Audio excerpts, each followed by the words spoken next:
गांव के छोटे से मिट्टी के घर में रहने वाली बुजुर्ग माँ कमला देवी रोजाना दरवाजे पर बैठकर अपने बेटे रोहित का इंतजार किया करती थी। उसके मन में आस थी कि एक दिन उसका बेटा उसे लेने आएगा और वह भी उस शहरी चकाचौंध में उसका सुख भोगेगी, जिसके लिए उसने अपना पूरा जीवन समर्पित कर दिया था। रोहित बचपन में बहुत होशियार था।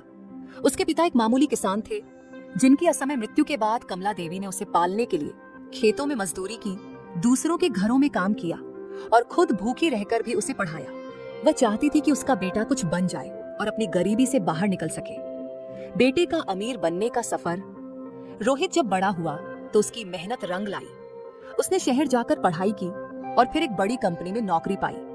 धीरे धीरे वह इतना सफल हो गया कि अपनी खुद की कंपनी खोल ली और अमीरों की गिनती में आ गया। वह आलीशान बंगले में रहने लगा, महंगी गाड़ियों में घूमने लगा, लेकिन इन सब के बीच वह अपनी माँ को भूल गया। कमला देवी को शुरू में वह चिट्ठियां लिखता था, लेकिन जैसे जैसे उसकी दौलत बढ़ती गई वह अपनी जड़ों से कटता चला गया।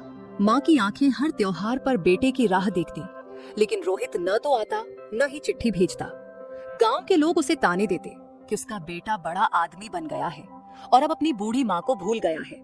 माँ की मजबूरी और बेटे का बेरुखी। एक दिन गांव में तेज बारिश और बाढ़ आ गई। कमला देवी का कच्चा घर पानी में बह गया।